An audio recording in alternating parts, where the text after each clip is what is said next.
So you want to learn how to give your PS1 a fancy window? Well, stay tuned and let me show you how it's done.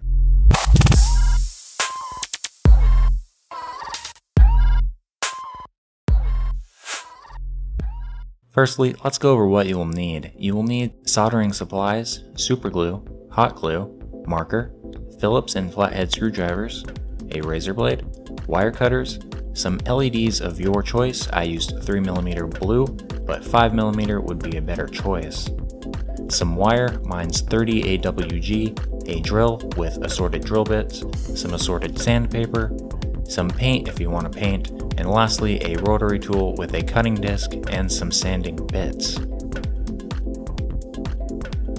Flip over the PS1 and remove the 6 screws on the bottom. They are all Phillips head, so no worries there.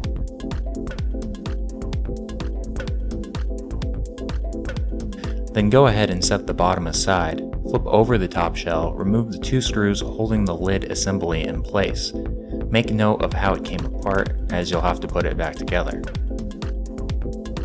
Once you have your lid out, take a CD and line it up in the middle, then use a marker to draw a template for your cut. Once that's done, take your rotary tool and make a rough cut. Be sure to wear safety glasses and take your time. Molten plastic in your eye is no fun. Now that you have your rough cut, use one of your sanding bits to clean it up. I prefer this style over the barrel type, but either will work. I always like to finish off my cuts with sandpaper, more personal, and it always looks better. Next, cut a piece of plexiglass that covers your cut. As you can see, I eyeballed this, which works, but honestly, not the prettiest. I would recommend using a compass and will be in the future. Now put your top and bottom shell of your PS1 together along with the CD and the console so you can mark out where you want to put your LEDs. Use a ruler and don't eyeball it like I did.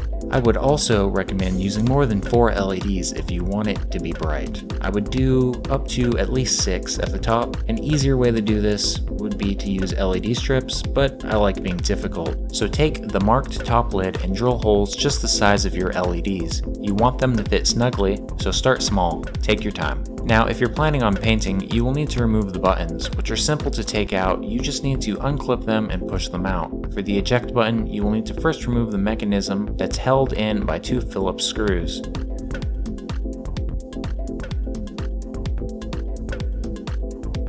Now that the buttons are out, you will need to remove the LED indicator plastic. I honestly found no particularly easy way of doing this. I ended up melting it out with a throwaway solder tip. Not the most graceful, but it worked. Now, if you're painting, you will need to know how to take the console completely apart. Start with removing the power supply, which is held by 2 Phillips screws. Remove the plug, pull out the power supply. Next, remove the controller ports, which are held by 2 screws and a ribbon cable.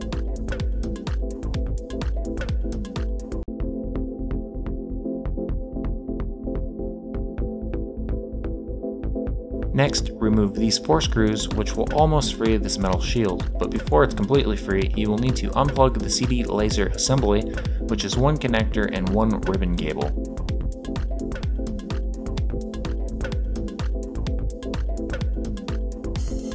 Now just remove these last 2 screws and everything will come apart. Don't worry about remembering what screw went where, as they're all the same screw.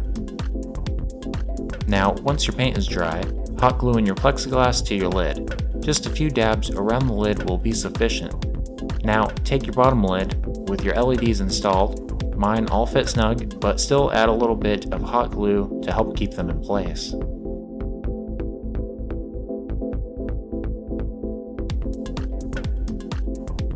This process is a little tough to show, but I bent down all my positive legs to connect together. I used pieces of resistor as it was easier than running a short bit of wire, but I did need to run a longer piece of wire to the LED on the bottom. You will need to do this twice, once for your positive legs and once for your negative legs. The LEDs are all ran in parallel.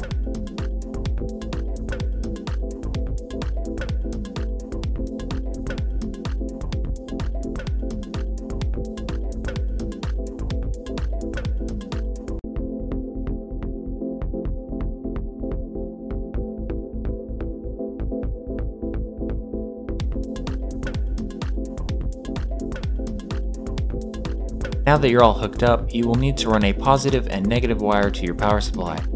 I chose to wire them directly to the LED power indicator. This eliminates the need for a resistor, and if you followed my last tutorial, then you know the pinout. If you haven't, then you'll need to figure out which one is which, so please watch my other video as I didn't cover how to identify the pins in this tutorial.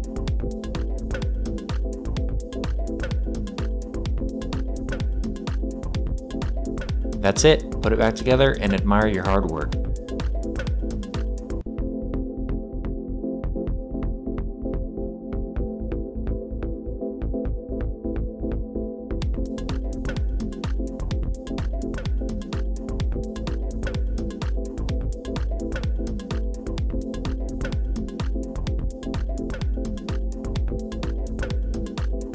Thanks for watching. I hope this tutorial was able to help you. If it did, please leave a like and subscribe for more modding goodness. You can follow me on Twitter at TechnoOnTop for updates and maybe why the hell I haven't posted a video in 3 months. Or maybe not.